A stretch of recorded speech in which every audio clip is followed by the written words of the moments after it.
Most people think chronic disease appears suddenly. One diagnosis, one bad day, one unexpected result from a medical test. But in reality, chronic disease rarely begins that way. It usually starts quietly, shaped by small choices repeated over years, often without us noticing. Today, we're going to talk about how everyday habits influence the risk of chronic disease, not in a dramatic or fear-driven way, but through a realistic, science-informed lens. We'll explore how daily patterns affect the body over time, why prevention is often invisible until it matters, and what this means for your everyday life. When people hear the term chronic disease, they often think of conditions like heart disease, type 2 diabetes, autoimmune disorders, or certain cancers. There's a common belief that these illnesses are mostly genetic. Something you inherit, something inevitable. Genetics do play a role, but modern research consistently shows that genes load the gun, while lifestyle pulls the trigger. Most chronic diseases develop slowly. They emerge from long-term stress on the body, metabolic stress, inflammatory stress, hormonal imbalance, and immune dysregulation. And these stresses are heavily influenced by how we live day to day, what we eat, how we move, how we sleep, how we handle stress, how often the body is given time to recover. None of these habits feel dramatic in the moment, but together they shape the internal environment of the body, and the body always responds to its environment. So what does this mean in real life? Imagine the body as a system constantly trying to maintain balance. Blood sugar levels, inflammation, energy production, immune response. Every habit either supports that balance or slowly disrupts it. For example, chronically elevated blood sugar doesn't cause symptoms right away. But over time, it damages blood vessels, stresses the pancreas, and alters insulin sensitivity, laying the foundation for type 2 diabetes and cardiovascular disease. The same applies to low-grade inflammation. Inflammation is not inherently bad. It's part of healing. But when the body stays in a mildly inflamed state for years, it accelerates aging, increases disease risk, and interferes with normal cellular repair. Sleep deprivation adds another layer. Poor sleep affects hormone regulation, appetite control, immune strength, and mental resilience. One bad night doesn't matter much.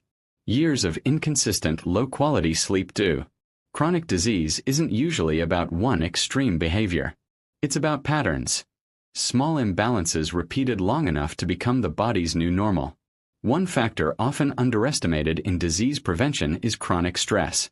Modern stress is different from the stress humans evolved to handle. It's not a short-term threat followed by recovery.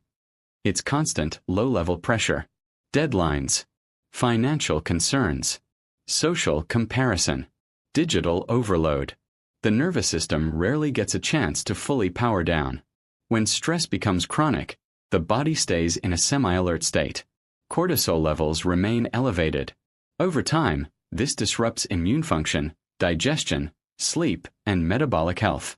This is why chronic stress is linked to conditions like hypertension, autoimmune flare-ups, and metabolic disorders. And here's the key insight. You don't need to feel overwhelmed for stress to be affecting your health. Even functional stress, when you're coping, but never fully resting, can quietly influence disease risk. One of the challenges with disease prevention is that nothing happens immediately. When habits are unhealthy, the body compensates. It adapts. It absorbs the damage. And because there's no instant feedback, it's easy to assume everything is fine. But prevention works the same way in reverse. Healthy habits don't produce dramatic overnight results either. They work quietly, building resilience over time. Better insulin sensitivity, lower baseline inflammation, stronger immune regulation, more efficient cellular repair. These benefits are invisible day to day, but powerful over years. That's why prevention often feels boring compared to treatment. But it's also why it's so effective. So what actually makes the biggest difference? Not perfection. Not extreme diets. Not rigid routines. It's consistency.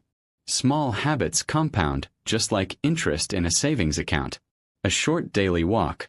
Regular sleep timing. Balanced meals most of the time. Moments of stress recovery. Each choice might seem insignificant, but the body remembers patterns, not isolated events. Over years, these patterns determine whether the body stays adaptable or becomes fragile. Here are a few grounded, realistic principles that matter more than most people think. First, prioritize recovery as much as productivity. Sleep, rest, and mental downtime are not optional. They're biological requirements. Second, aim for metabolic stability, not dietary perfection. Regular meals, balanced nutrients, and avoiding constant blood sugar spikes matter more than trendy restrictions. Third, move daily, even if it's gentle. Consistent low-intensity movement often protects health better than sporadic intense workouts. Fourth, manage stress proactively, not reactively. Short daily habits, breathing, walking, disconnecting, reduce cumulative stress load. And finally, think long-term, not urgently. Prevention works best when it's sustainable. Chronic disease rarely starts with one bad decision, and health rarely comes from one perfect habit. It's built quietly, through understanding the body, respecting its limits, and making slightly better choices more often than not. Prevention isn't about fear. It's about awareness. Because when daily habits support the body, health becomes something you protect, long before you're forced to fight for it.